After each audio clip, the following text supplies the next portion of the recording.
Magandang araw po, welcome po sa aking channel, Love9 TV.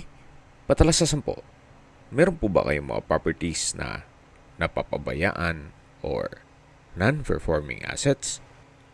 Plano nyo ibenta, pero wala kayong oras sa pagbenta nito. Kung ito'y pagkakatiwala nyo po sa amin, tawag lang po kayo sa aking numero, usap po tayo, gawan ko po ng video for free. Yes, libre po, wala po kayong babayaran. Tutulungan pa namin kayong mabenta ang inyong property. Kami na po bala sa marketing, sa boosting or paid ads. Even sa tripping, hindi na po kayo mapapagod sa pag-entertain ng mga buyers. Kami na po bala sa lahat. Tawag lang po kayo. Nandito po tayo ngayon sa Alfonso, Cavite kung saan meron po tayong bagong video presentation. Isang farm lot o lupang taniman na may lot area na 2,000 square meters more or less. Ito po'y along Barangay Road at patag na patag po ang lupa. Pero sa dulo po nito ay meron pong creek. Ang tanim po dito sa loob ay karamihan puno ng saging at may ilang puno ng nyog. Dito po sa area ay meron din pong access ng tubig at kuryente. Gawa ng may ilang mga rest house o bahay bakasyon na rin po dito. At resort. Yan po, tunghayan nyo po itong napagandang lupain kung saan napakatahimik po ng lugar, sariwang hangin, at malamig po ang klima. Ito po'y nasa mataas na lugar. Ang estimated elevation above sea level ay 1,152.3 feet. Malayo na rin po ito sa 14 kilometers danger zone ng Taal Volcano. Marami po kayong pwedeng i-project dito. Pwede po itong gawing private farm estate para kung malaking pamilya kayo, lahat ng mga anak nyo, pati kapatid nyo, ay nasa isang compound. Or pwede rin yung i-subdivide then i-resale. Or kung gusto niyo naman po, gawin nyo itong private farm resort. Then kung mahilig naman kayo magtanim, pwede naman pong tanaman nyo ng mga gulay. Gawa ng mataba naman po ang lupa dito. Ito po yung tinutukoy ko na creek.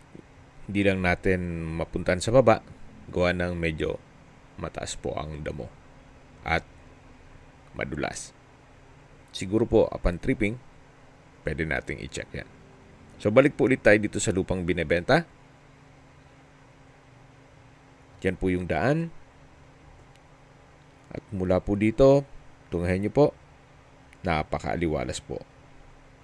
Maganda rin pong gawing bahay bakasyunan, then mag-alaga kayo ng mga panabong na manok, o gawin itong game farm. So, depende po yan sa magiging project nyo once na ma-acquire nyo ito. Okay, sa distance, location at travel time portion na po tayo. Mula po sa bayan ng Alfonso, ang distance is 3.9 kilometers at ang travel time is 11 minutes. Kumpleto na po doon. Gaya ng public market, convenience store, drugstore, hardware, remittance center, banks, schools, church, at hospital. At yan po yung lagong binabanggit sa inyo na dapat yung i-consider sa pagharap ng property, yung meron pong malapit na hospital. Hindi ko naman po sinasabing sakitin kayo. Yan naman po for emergency purpose lang naman. At mula naman po sa Tagaytay Bypass Road, ang distance is 9.7 kilometers at ang travel time is 20 minutes. Mula naman po sa Alfonso Welcome Arc, ang distance is 11 kilometers at ang travel time is 23 minutes. Mula naman po sa Twin Lakes, ang distance is 14 kilometers at ang travel time is 25 minutes. Kung manggagaling naman po sa Tagaytay Rotonda, ang distance is 19 kilometers at ang travel time is 37 minutes. Mula naman po sa Calax Aguinaldo exit, ang distance is 28 kilometers at ang travel time is 48 minutes. Kung manggagaling naman po sa Manila o sa airport, ang distance is 61 kilometers at ang travel time is 1 hour and 43 minutes kasama na ang traffic. Okay, sa presyo na po tayo. Binebenta po ito ni owner sa halagang 2,800 pesos per square meter. Kung may mga katanungan po kayo, tawag lang po kayo sa aking numero. At sa mga kababayan naman natin nasa ibang bansa, meron po akong Telegram. Sa mga iPhone user naman, may iMessage. Meron din pong Imo, Skype, Viber at WhatsApp. Same number lang po, 0917-316-3399. Sa mga nagtatanong naman po ng aming Facebook, meron po aming Facebook page na Nov9TV at Facebook Reel Video. Meron din pong TikTok at Instagram.